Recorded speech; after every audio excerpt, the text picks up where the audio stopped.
Downtown, I got that heat, let's go.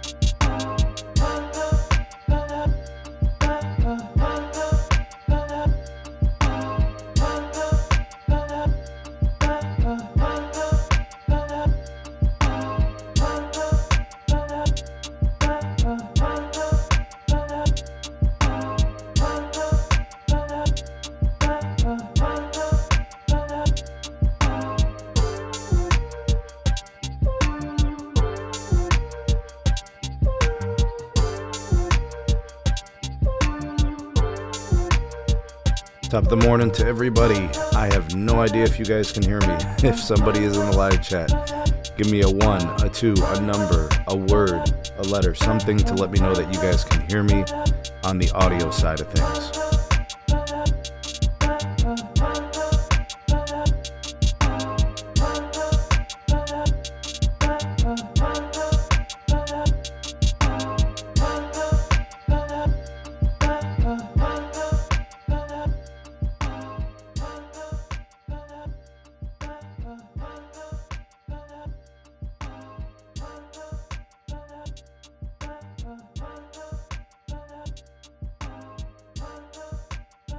All right, let's do our second mic check. Let's make sure that our audio is good. I'm just going to turn down the volume on the music just a smidge while I kind of check my levels. Let me know if you are in the live chat. Give me some kind of a signal, a 1, a 2, a number, a letter, anything, a word. Let me know that the audio is feeding okay. And then I'm going to try my video, make sure the cam is working and everything is good on that side.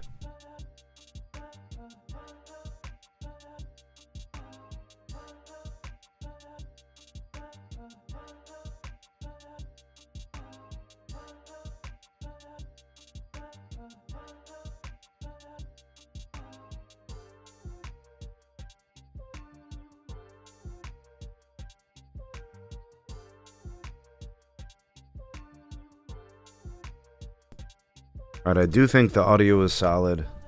I don't think we have any audio issues. No crackling, no static, no problems.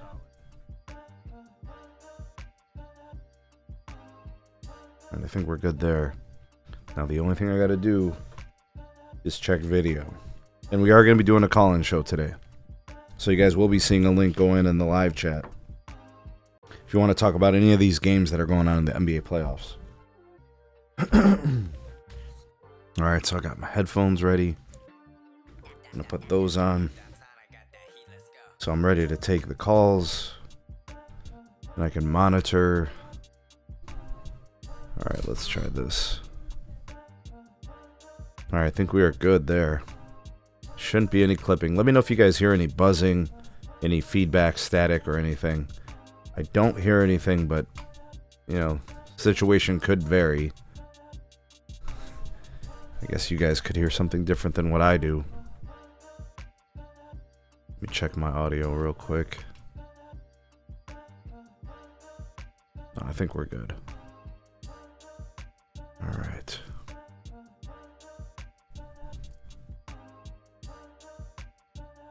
All right, so what are we going to do with today's show? And video is feeding. Yes, yes, yes, yes. Excellent.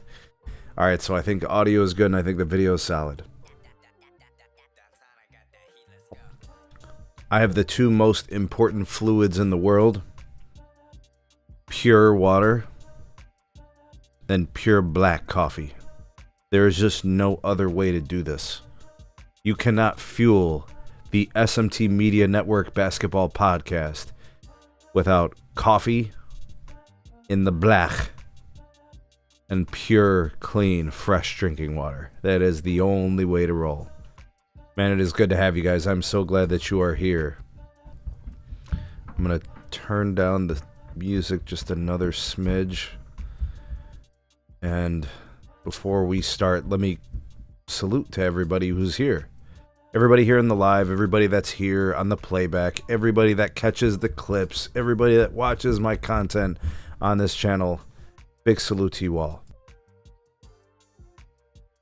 Man, it was a busy day in the association yesterday. There were several games, a couple that were really, really good, actually. You know, surprisingly, the Grizzlies put up a good fight and, you know, down one of their better players in Ja Morant. I think the Nuggets and the Clippers series just got really interesting. That was a good game, went down to the wire. Rockets Warriors was actually a pretty good game. I didn't expect it. I think it goes to show you how valuable the experience factor is. Like, that's a real thing. Yeah, you can't really downplay it. So the Nuggets Clippers, we'll talk about that today. Rockets Warriors, we'll talk about that as well. Thunder Grizz, we'll just mention it. We're not going to spend too much time on it. I don't think there's any reason to. The playoff bracket, you know, the way it's kind of shaping up, we're starting to get a little bit of clarity in some places, Eastern and Western Conference. I think like the Cavs and the Heat, for example, I think that's what we expected. Thunder Grizz, I think that's what we expected. So the 1-8 matchup on both sides, kind of what we expected. The Rockets Warriors, maybe what some people expected, but even with the twists and turns, I think kind of surprised with some of the outcomes. Some people, some delusional people are probably surprised about the Lakers and Timberwolves, but I think people with common sense and an analytical mind and eye for basketball knew what could possibly play out there. Nuggets Clippers may have surprised some people, but the Clippers got hot at the end of the year, so maybe we shouldn't be. And the Nuggets, of course, firing their GM and coach, it made things really interesting. Celtics Magic, that's a series. Knicks Pistons, that's a series. Pacers Bucks, that's a series. We have good series across the board. The only two that we could definitively say have not really been entertaining to watch for most people is probably Thunder Grizz, Cavs Heat. In terms of just not being able to win games, you know, by the underdog, if you will. Anyway, so that's what we're going to do today. We're going to talk about yesterday's games. We're going to talk about today's games. We'll do some predictions at the end of the stream. And yeah, we're really churning out a lot of content on this channel, talking hoops for the playoffs. A lot of storylines, a lot of games, a lot of really nice performances.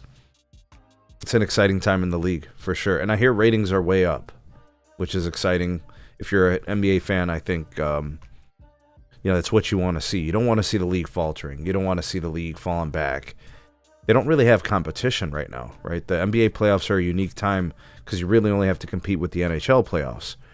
Major League Baseball, it's kind of the beginning. Maybe there's some opening day kind of vibes and energy and stuff like that.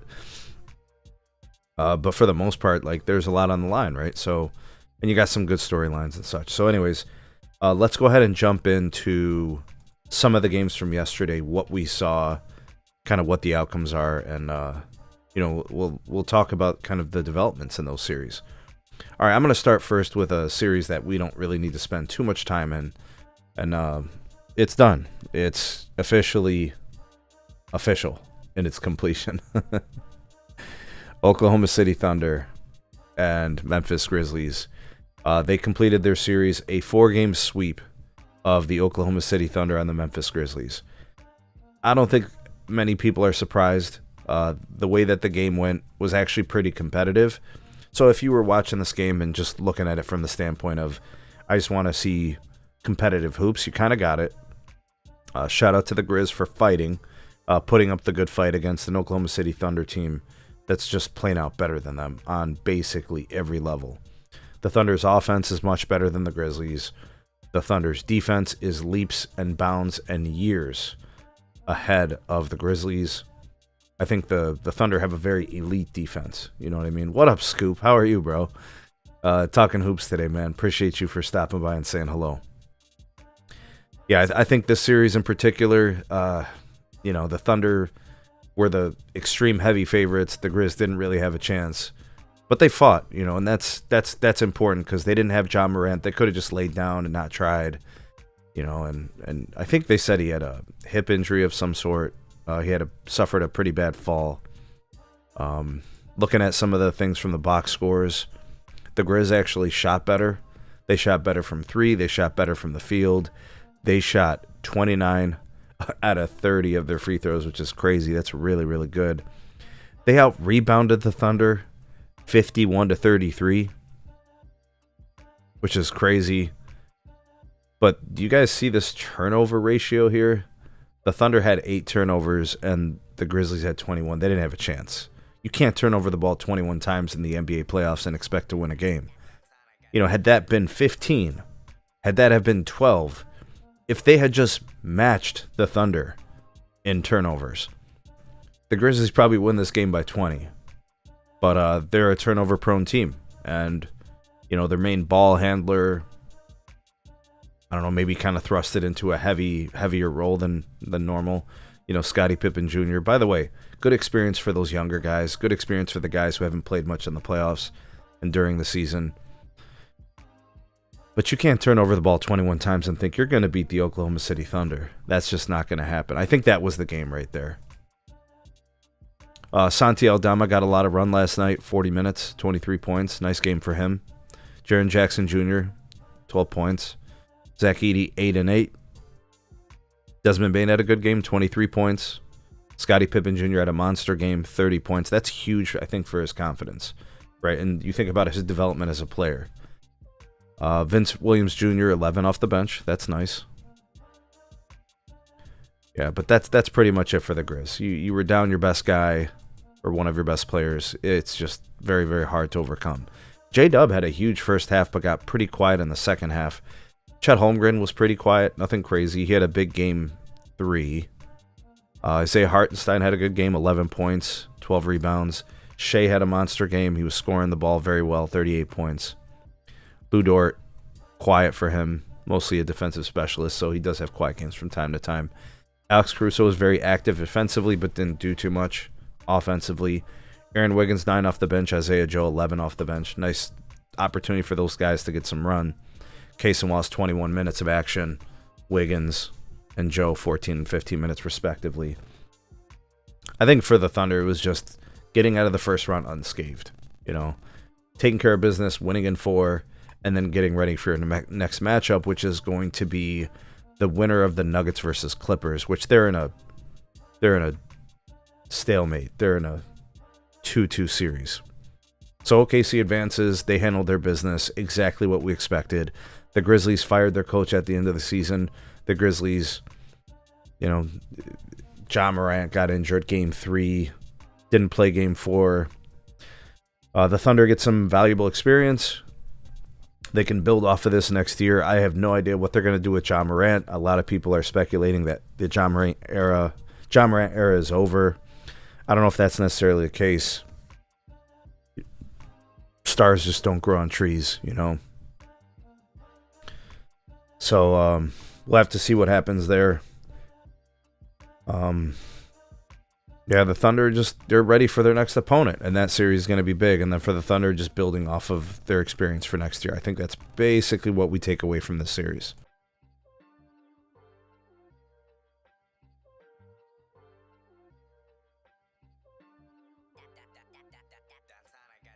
All right, let's pivot to this next one. And kind of similar in some ways, the Cleveland Cavaliers dismantled the Miami Heat. And this kind of started to fall apart in the second quarter. And I get it. The Cavs were up 13 in the first quarter, but then they were +7 in the second quarter, right? So at that point, you're up 20 points at halftime. And then you stretch the lead in the third, and then you absolutely blow up and explode in the fourth quarter. The Cavs scored 33 points in the first, 36 points in the fourth. Finished strong, started strong. Defense was pretty good throughout the entirety of the game. I think it's, like I alluded to in a previous stream and on previous videos, you just have a discrepancy in talent. The Cavs are loaded from top to bottom, whether it's the starting lineup or it's the bench. It's just an extreme talent discrepancy. And the Heat are tough, and they're well coached, and all those things I've alluded to. I'm not trying to pander to the Miami Heat fan. I'm not trying to, gash up on the Heat or anything like that. It's just a lot to overcome. Bam Adebayo is a nice player. Some of the guys for the Heat are good players. Tyler Hero is very dangerous. Those kind of things. Looking at those individual efforts, Bam, 22 points, 9 boards. Wiggins, 10. Tyler Hero, 13. Davion Mitchell, nice game, 16 points. Hero has to be otherworldly good in order for the Heat to compete in this series, and he was very average. You know what I mean? That's just not going to be enough. The Cavs have too much. I'm going to look at some of the individual efforts specifically. Bam was 9 of 20 from the field, 4 of 7 from 3. He had 9 rebounds. He had an assist, but he had 6 turnovers, right? So kind of a sloppy game for him in some aspects. Tyler Hero, 13 points, only 1 of 3 from 3. So he's not impacting the game from distance. You could see how much space is between these two teams. Like I said, Davion Mitchell was pretty good. He had a block, he had a steal. But defensively is just, man, the Cavs are just pouring it on. Debilitating. If you're the Heat. The Cavs were getting points however they wanted to. Max Strus, 4 of 9 from 3. Donovan Mitchell didn't have a great game offensively. 3 of 8 from 3. 4 of 14 from the field. 2 of 5 from free throw. I think that's worth a conversation. He has not been shooting free throws that well in certain games this year, and that goes back to the regular season. Maybe it's something worth talking about at a later time. Mobley knocked down 2 of his threes. Looking at some of these numbers. Mobley had a block. Mobley had a steal. Cavs took really good care of the ball. So Mobley 19, 6, and 3, a steal and a block. Jared Allen had a huge game, 22 points, 10 rebounds, an assist. Max Strus, 18 points, 4 of 9 shooting from 3. He had 9 boards off the bench. Something maybe it's worth a conversation having at a little time. What's up, Lewis? How are you, sir? Maybe a conversation about Dean Wade getting a lot of minutes and not really capitalizing on them. I think the focus for the Cavs needs to be like DeAndre Hunter, Ty Jerome, Isaac Okoro. I think we gotta talk about Dean Wade's minutes. Like 22 minutes seems a little excessive, maybe because it was a bit of a blowout, but I don't know. Those minutes are probably better suited in situations for Dean Wade. I don't think 22 minutes is that great for him. Like he hasn't really shown that much offensively to really command that kind of run. Defensively, I think he's a real good player, but offensively, I think you might get more out of Isaac Okoro, and 100% you're going to get more out of DeAndre Hunter. Hunter was great. 21 points off the bench, 3 of 5 from 3, 6 of 6 from the free throw line. He had 4 rebounds, 3 assists. He had a steal. He did have 2 turnovers, right? So not a perfect game. And for his standards, I think Ty Jerome was kind of quiet. He did score 13 points, which is good, but sometimes you see him blow up. He didn't really have that kind of impact, but he did have 11 assists. So in my opinion, he had a really, really good game. Cavs shot 85% from the free throw line. They shot 37.5% from 3, 53.5% from the field, and that is all without their point guard. Darius Garland didn't play. I think an ankle injury or something kept him out of this game. Let's see, anything else important we got to know about this game?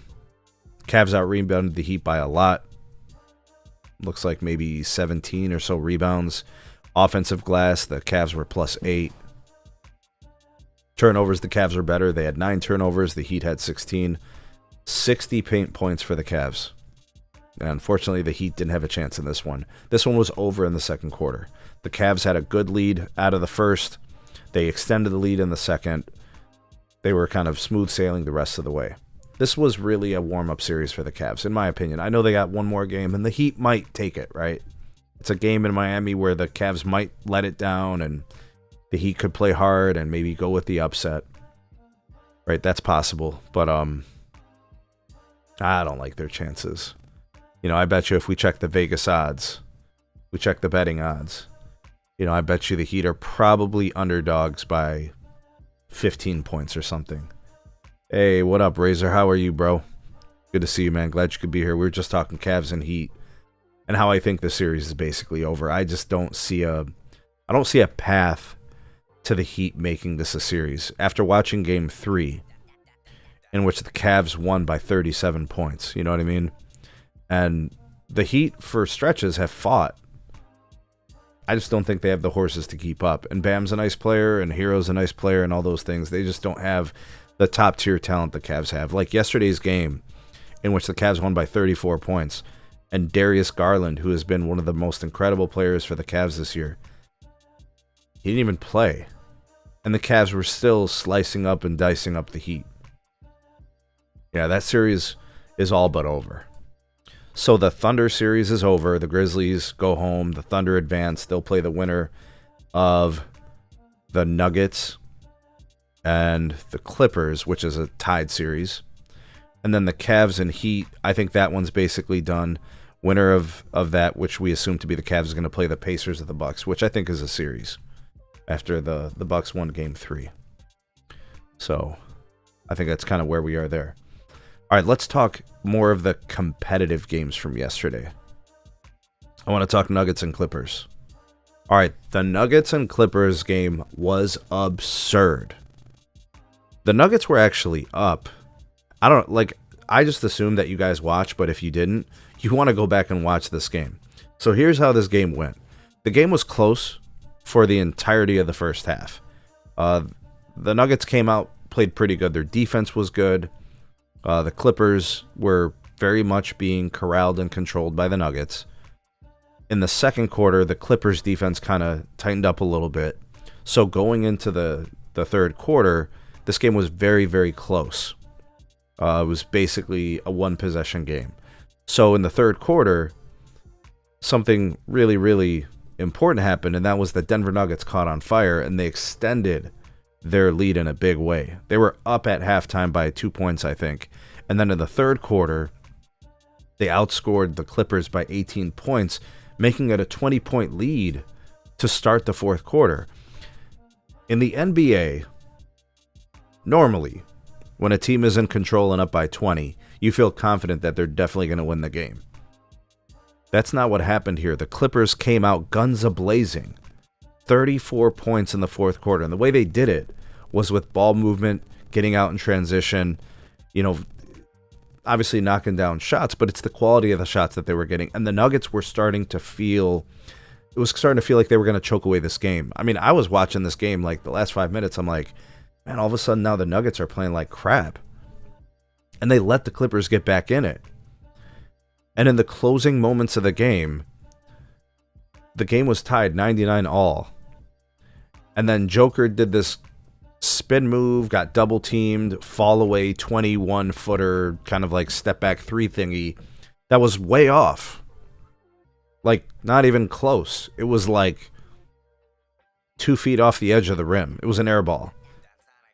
There was like 0.4 seconds left in the game as that ball was kind of descending and going past the rim. Aaron Gordon had the wherewithal to be ready and waiting for that shot, for a possible tip-in. He had just enough time to actually dunk the ball like it was an alley-oop. And there was a Clippers player. I forget who it was. It might have been Derek Jones Jr. It might have been Norman Powell. I don't know who it was. I don't think it was Harden. I don't think it was Kawhi. But I think it was Michael Porter Jr. and then I think Derek Jones Jr. or something. They were there. But Aaron Gordon was on the back side of the rim on the other side from where the shot came from. And the ball fell right to him. He was in the right position at the right time at the right moment. And he dunked the ball. And as the ball was going through the cylinder and was going through the net, time expired. The red lights around the backboard went off. And absolutely ended the game. Absolutely ended the game. On that note. All right. Hey guys, give me 1 second. I'll be right back. Hang tight.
All right, guys, sorry for that delay. I do appreciate you guys hanging out here and waiting for me there.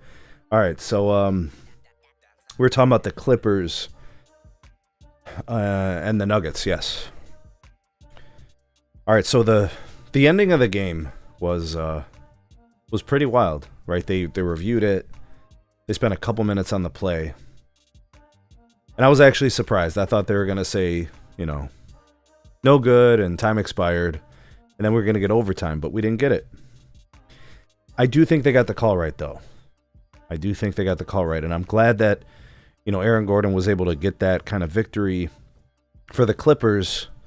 This is a tough loss, right? Think about this, right? If the Clippers win that game last night, this series is 3-1 going back to Denver, which gives the Clippers some breathing room. But the Clippers blew this game. They had a chance to win it. And the Nuggets almost blew this game because they had such a large margin lead. If the Nuggets would have lost this game, how do the Nuggets feel about themselves? Like right now, the Nuggets feel decent about themselves. They're probably thinking, hey, we handled our business, right? We split our 2 home games. The Clippers got home court advantage. We split the 2 games in LA. We regain home court advantage. This is a good series. Right now, who's in control of the series? Well, you have to think that the Nuggets feel good about where they are. The Nuggets are thinking, okay, we had a big lead against the Clippers going into the 4th. Yeah, we kind of squandered that lead. But we found a way to win. We beat them in LA. They beat us in Denver at home. But we know that we could beat them. The outlook of this series is completely different now. Like, I just did the live stream yesterday talking about the Nuggets and the Clippers and how I felt like the Clippers were in control. Well, now it's a very even series. Had the Clippers have won this game, they'd be up 3-1. The Nuggets would have choked away a huge margin lead, and we'd be talking about a very, very different series. Right now, it's up in the air. I don't think either team really has control. Yeah, there's certain things that you could say the Clippers can hang their head on, but I wouldn't say the Clippers have clear and definitive control. No. I think Denver's just as much in control as the Clippers are, because now you're going back to Denver with a tied series. And all it takes is Joker to go off. All it takes is Jamal Murray to go off. And these Nuggets are in full control of the series. Like if they win Game 5. And you guys know the stats on Game 5, right? The team that wins Game 5 has a really high probability or statistical correlation to winning the series.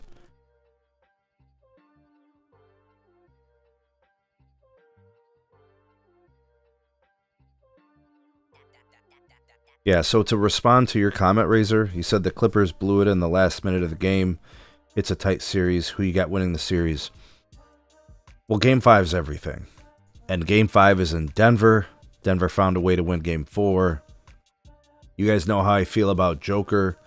You know how I feel about champions and that pedigree and the experience. In my opinion, I think... I'm going to go with Denver. I'm going to go with Denver for the win in Game 5. Now, here's the thing.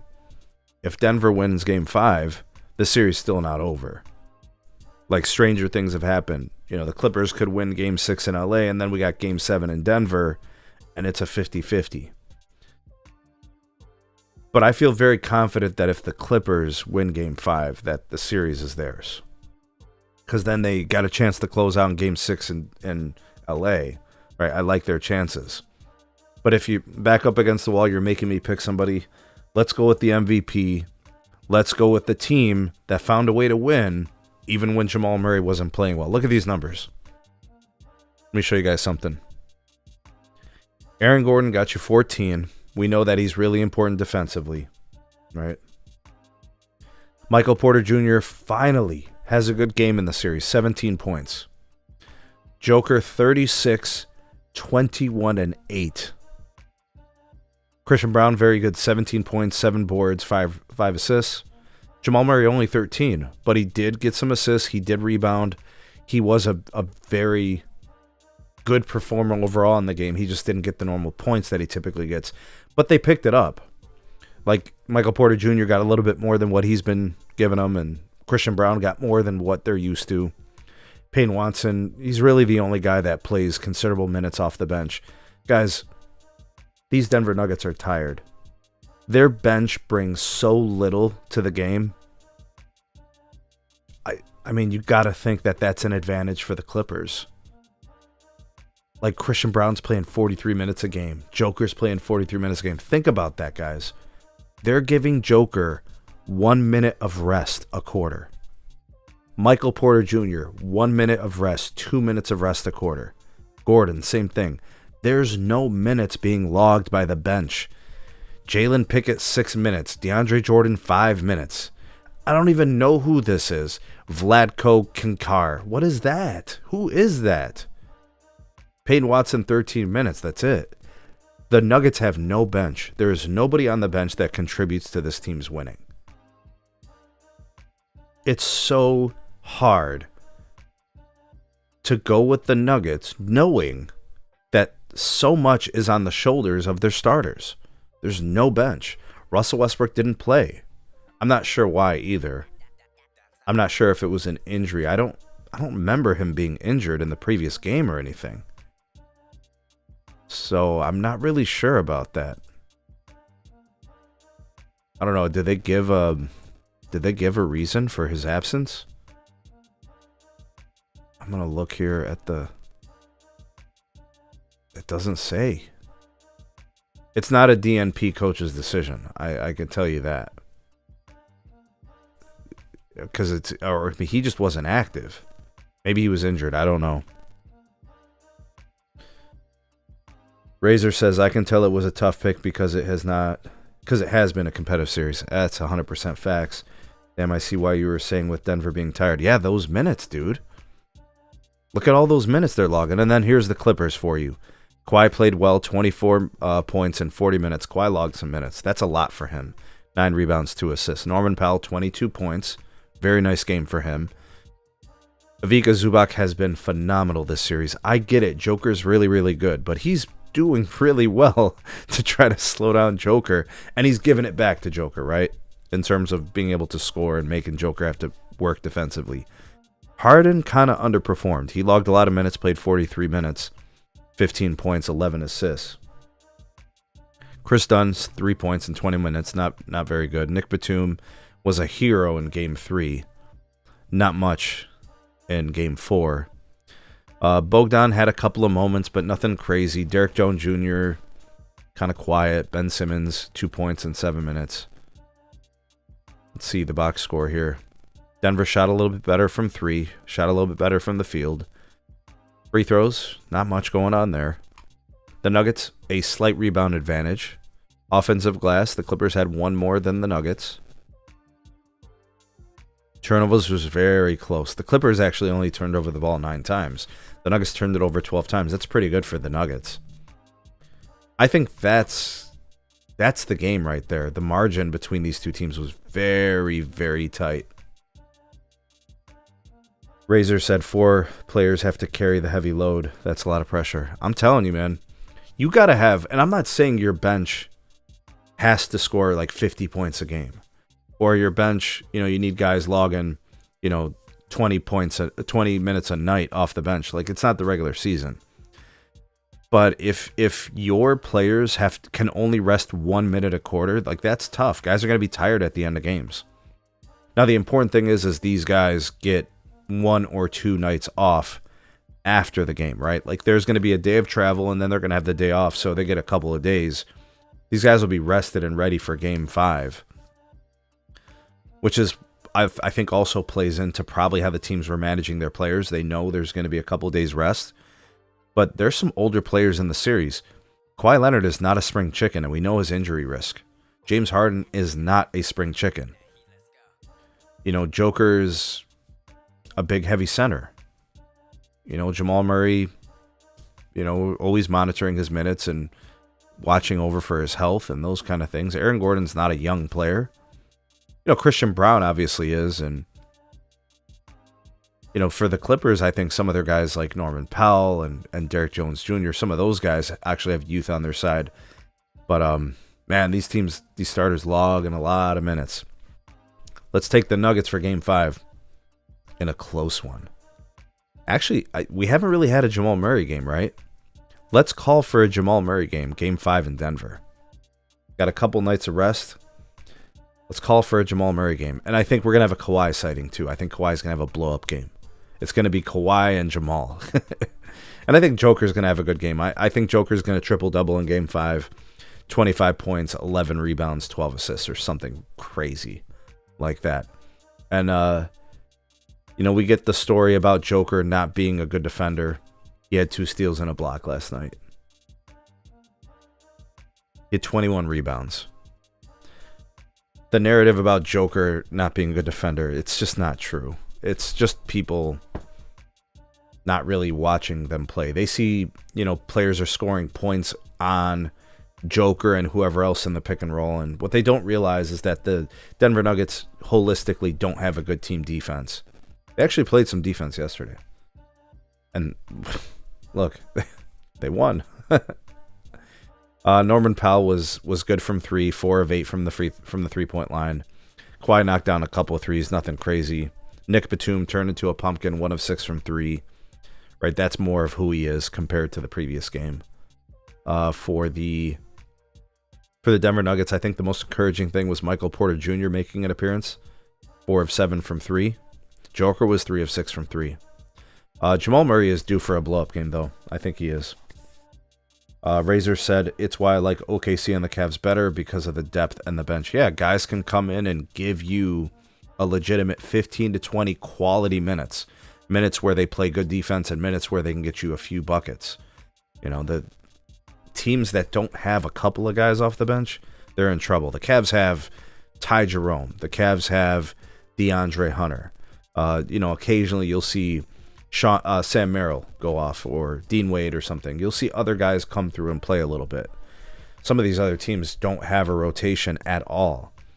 Like I said, you don't need guys playing 25 minutes a game off the bench, but you do need 15 quality minutes from a couple of guys. And some of these teams, they just don't have it. That one's going to be an interesting one. All right. So we talked Cavs, we talked Thunder, kind of where they are. We just discussed the Nuggets and the Clippers. Let's jump into this one. All right, this one has to be, yeah, Razor, the Lakers. All right, we'll get to the Lakers shortly. Okay, Rockets versus Warriors, right? This was a Steph game. This was a classic Steph Curry game. In a game that I think the Rockets should have won. In my opinion, had to win. A game in Golden State at which Jimmy Butler didn't play because of hip, pelvis, whatever his injury was. I forget the official listing. Things were looking good early.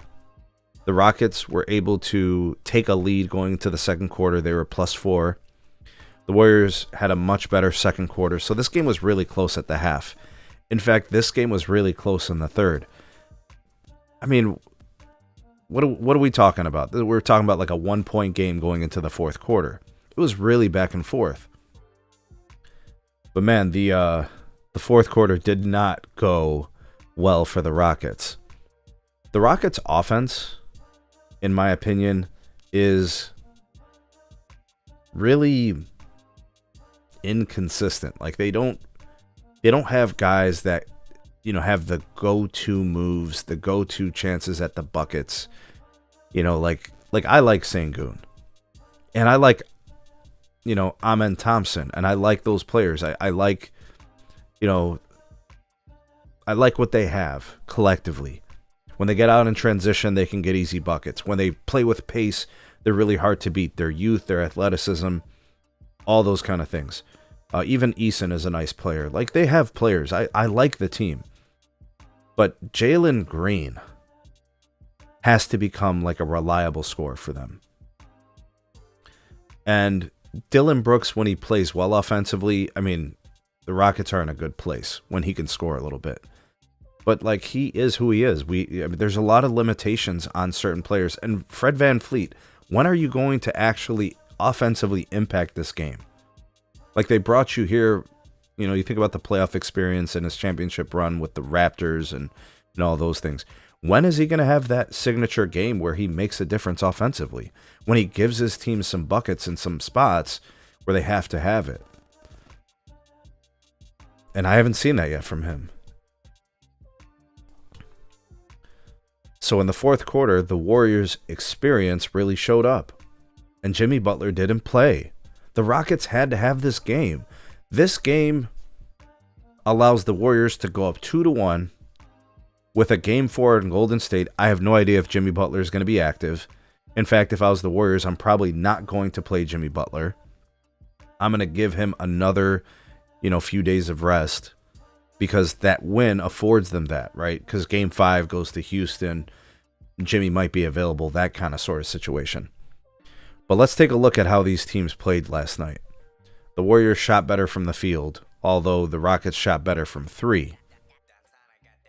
But Steph, his shooting, his gravity, his impact on the game was really, really heavy. The Rockets rebounded better. Defensively, the offensive glass. The turnover differential. Golden State took better care of the ball. But really what this boiled down to was Steph Curry. Steph Curry broke the Rockets. Every time he got the smallest bit of space, he was putting up a three-pointer and it went in. He got a clean look at the rim, he was taking it. And it wasn't just threes. He was, getting into some space kind of in the mid-range, and he was taking those shots and making those shots. Let's take a look at some of those numbers. Draymond Green, 7 points, 8 rebounds, 4 assists. Kuminga, 7 points off the bench. Quinn Post got you some rebounds, had a decent defensive, the game, but he didn't score much. Steph had 36 points, guys. Steph had 36. And I think most of it came in the second half, if I remember correctly. I'm not sure about the breakdown of when he got his points, but he was killing them from 3. When he got open, he was making them. I think he was 5 of 13 overall. He was 12 of 23 from the field, 7 of 8 from free throw. He had 2 blocks. He had a steal. He was playing defense. Well, a lot is made about Steph's limitations defensively. He did have 9 assists. Steph had a very complete game. Nice job. He had 7 rebounds. Podziemski gave you a little bit, 10 points. Kind of quiet from 3. He was 1 of 6. Buddy Hield had a really good game. 17 points, 5 of 11 from 3. Gary Payton II, 16 points off the bench. Pretty nice. But it was Steph. Steph with the threes. That's what was the backbreaker for the Rockets. And then the Rockets, for what it's worth, they weren't getting much from their guys. Listen to these starting... So listen to these totals, these point totals for these starting players for the Rockets. 11, 13, 15, 17. 9. They were having a hard time getting points at stretches. Who was the lowest scoring starter for the Rockets? None other than Jalen Green. Jalen Green is going to have to score more. He's going to have to play better offensively. They need him to. Van Fleet got you 17, which is decent. Sengun got you 15. You're probably going to need more from him. He was 3 of 9 from 3, 5 of 14 overall. Fred Van Fleet was. Sengun was 7 of 18 from the field. 1 of 6 from free throw. That's not good. Dylan Brooks, 13 points. Remember, he's got to basically chase around Steph most of the game. Amen Thompson, 11 points. Again, very personal foul prone, and he's got to be a little bit better with his hands and his body position. 5 of 16 from the field. Did have a steal, did have a block. Brooks had a steal and a block too. Off the bench, it was a little bit of Jabari Smith. He had a pretty good game, 3 of 5 from 3. Terry Eason, 8 points off the bench, 1 of 5 from 3. The trouble right now for the Rockets is in a game they had to have, they didn't get it. Right? It just... Jimmy Buckets didn't play. Jimmy was killing the Rockets when he was there in the first couple of games. He didn't play. That was your chance. If the Rockets lose this series to the Warriors, we're going to look back and say, they needed to win game 3 when Jimmy didn't play. Because if the Rockets win game 3, they're winning a game in Golden State, they take home court advantage back, possibly win game 4. If you win 2 games in Golden State because Jimmy misses time, you're sitting pretty the rest of the series. Like, you've got a good chance to close them out. You could close them out at home. You could close them out in Golden State in game 6 kind of deal. It gives you breathing room. Right now, the Rockets do not have breathing room. In fact, if I'm Ime Udoka, what the hell are you doing? Why are you letting Steph get those shots off? Double team the guy. Like, whoever is there defending the screen, you have to deny ball, deny entry. Where's that communication? Where were the in-game adjustments? I've been really complimentary of Ime Udoka. But where were the in-game adjustments to Steph basically cooking the Rockets single-handedly? The Warriors didn't really have all that much. I mean, you got 7 from Draymond Green, 7 from Kuminga, 2 from Quentin Post. What? I mean, yeah, Buddy Hield got loose a little bit and Gary Payton got loose a little bit. That's enough to win. And actually, this game's on 2 people. Ime Udoka for not making proper adjustments, getting the ball away from Steph. And it's on Jalen Green for being a no-show. Not good enough. What up, Dusty? Good to see you, man. Razor said, I'm surprised the Warriors won after Butler got injured, but they showed up and got the win. This is a huge win. If I had to say, which team has control of the series, the Warriors have control of the series.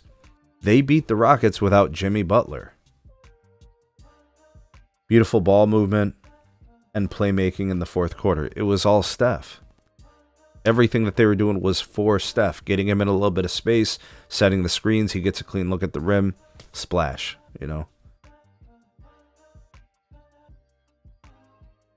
Oh, no, Dusty, I didn't hear about the rookie called up for Maine. I had no idea. That's cool, though.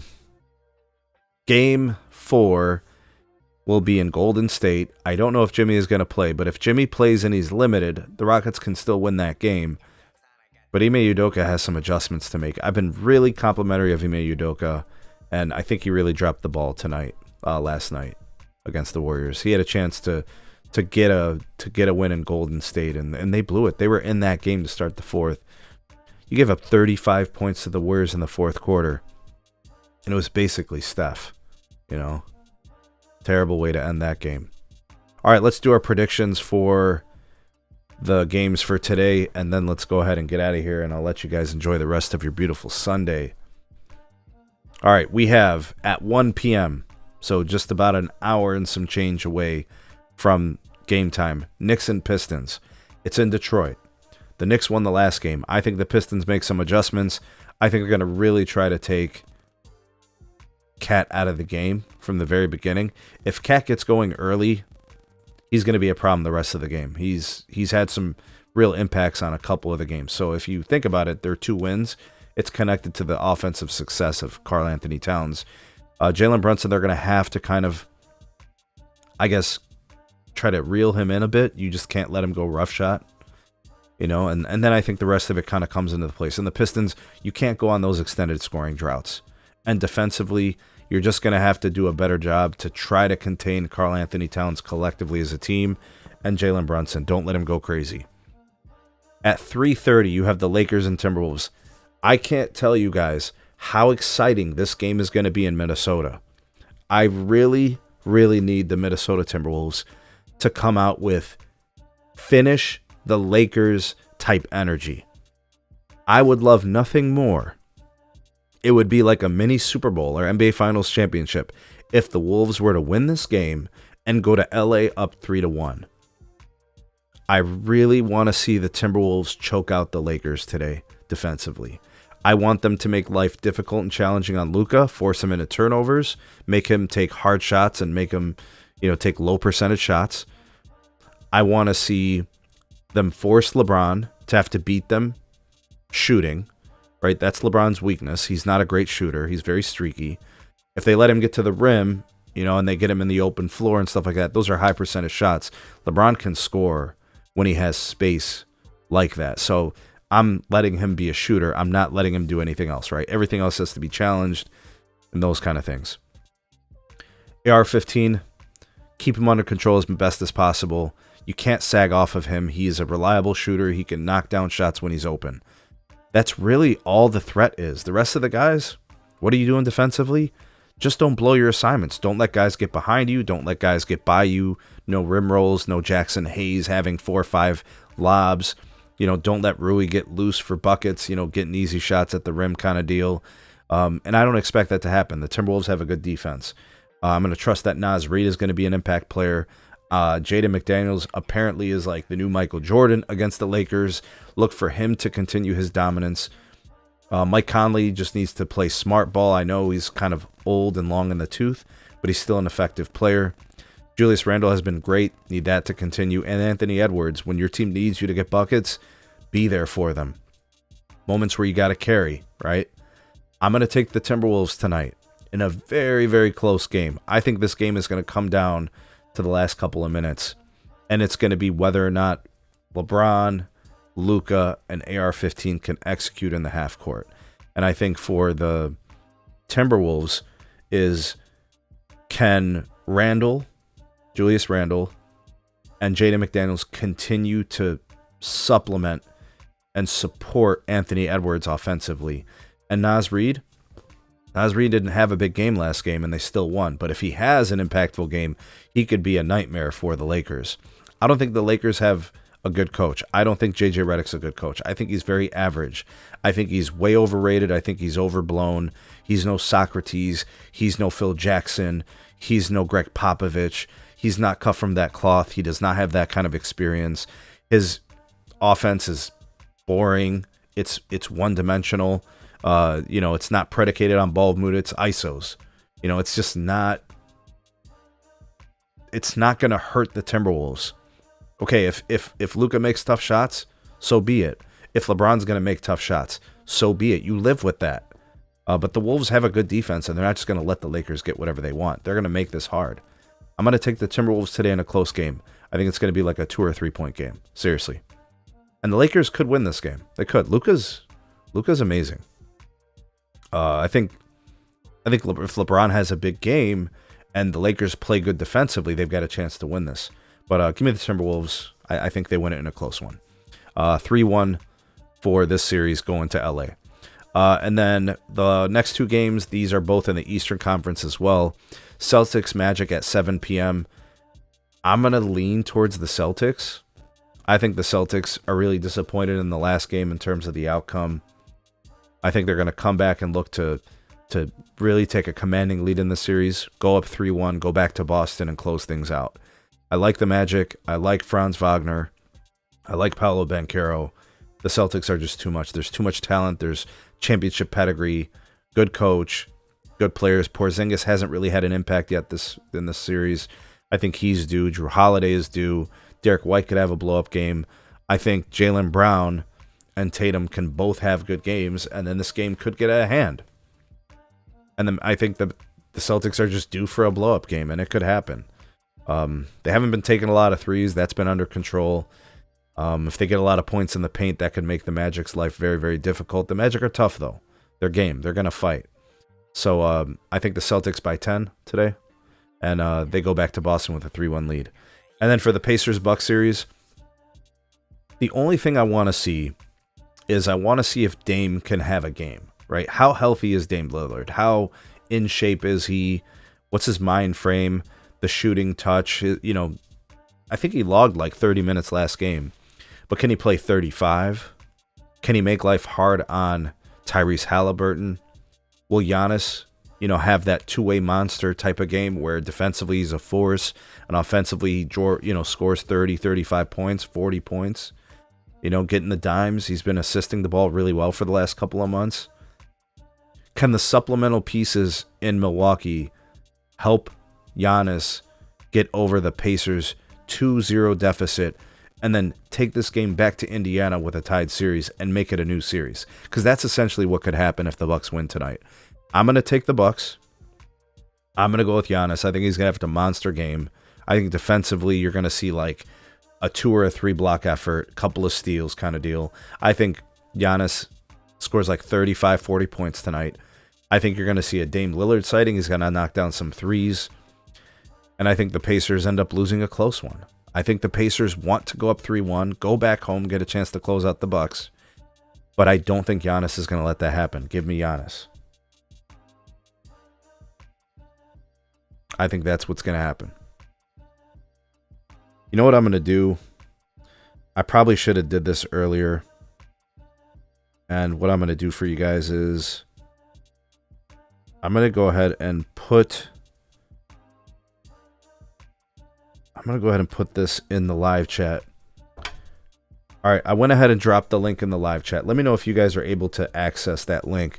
If you guys want to call in and give me your take on the games from yesterday, the way the series is going, any of the series, it doesn't matter which one.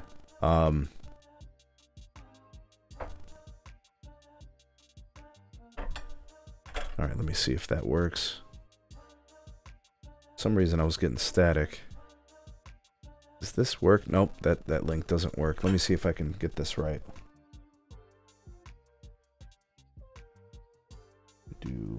There we go. All right, I might be able to get this to work now. All right, let's see if that works. There should be a hyperlink within the live chat now. If you guys want to talk about any of these games. Did it work? Okay, I think it did. Let me see if I can access it. If I know I can access it, then I know you guys can too. All right, cool. So let me go ahead and switch this account. Yeah, so if you guys want to discuss any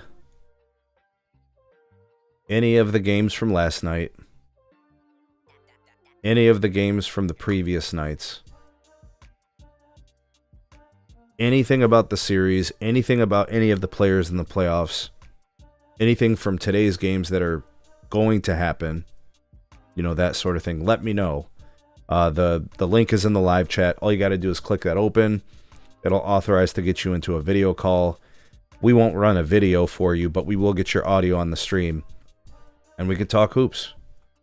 All right, so we've got that set up. Let me see if this is working. Okay, so this popped up. Wow, this time. All right, so the link is there in the live chat.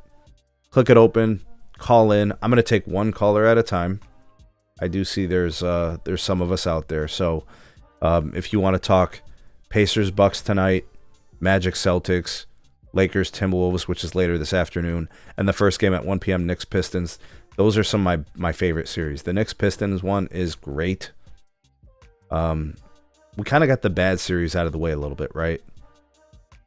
We got the Cavs and the Heat kind of winding down. I think the Cavs are going to sew that up.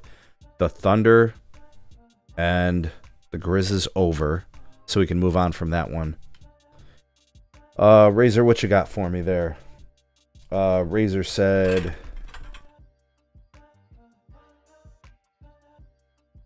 Luka Doncic and LeBron James need to score over 30 points. I really think that Austin Reeves got to go 20 plus, 25 points kind of deal. Seriously.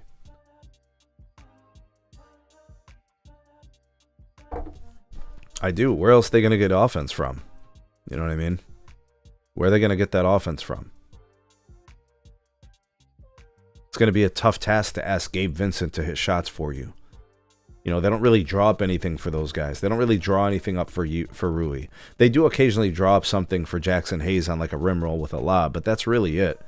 They're kind of a ISO ball team offensively.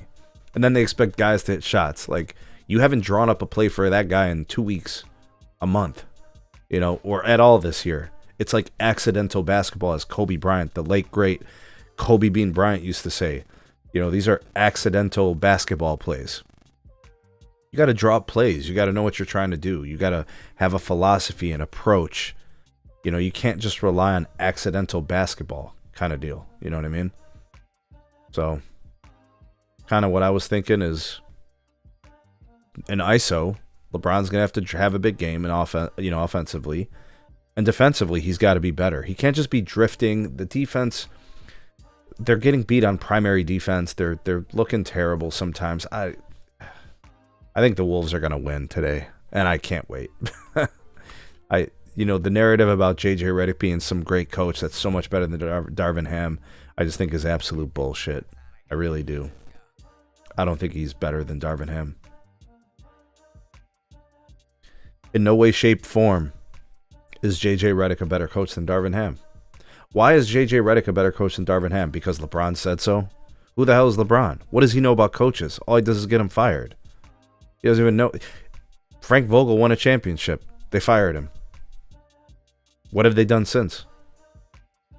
I mean, Darvin Ham got to the Western Conference Finals, and then they ended up losing to the champions, right? They lost to the Nuggets.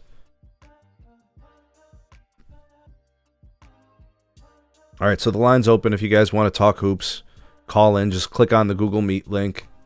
You don't have to have your camera on. The video won't show. It's just going to be an audio call for the sake of the show.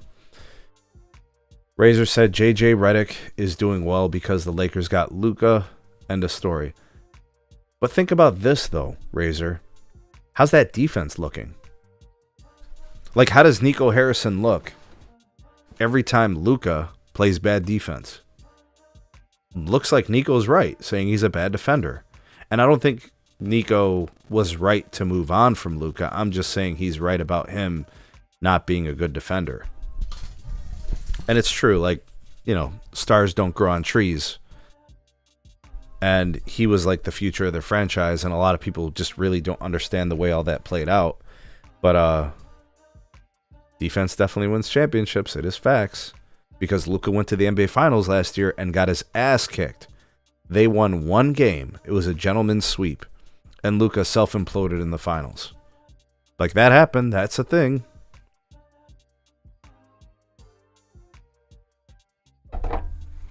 All right, so didn't get any calls this time around. We'll continue to do that. When you guys are ready to call in, use the links whenever we post them.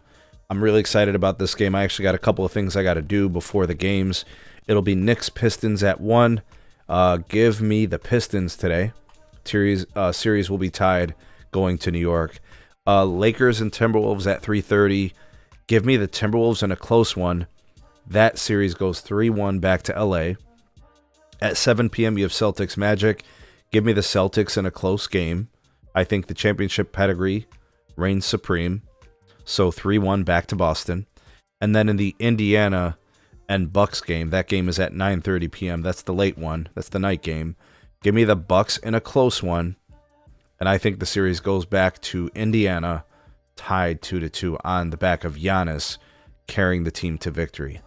And then I guess you got the Heat and the Cavs tomorrow, Rockets and Warriors tomorrow, and then those are the only two games, I think, for that one. Anyways, thanks for watching. I appreciate you guys for being here. Shout out to Dusty. Shout out to Razor. Appreciate you guys for being active in the live chat. Definitely do rate this live stream. Give it a like, please. And then share this out to all your friends. Share it out on socials. Let's help this channel get some traction in the YouTube algo. Appreciate you guys. More videos coming. Thanks for watching. We'll see you on the next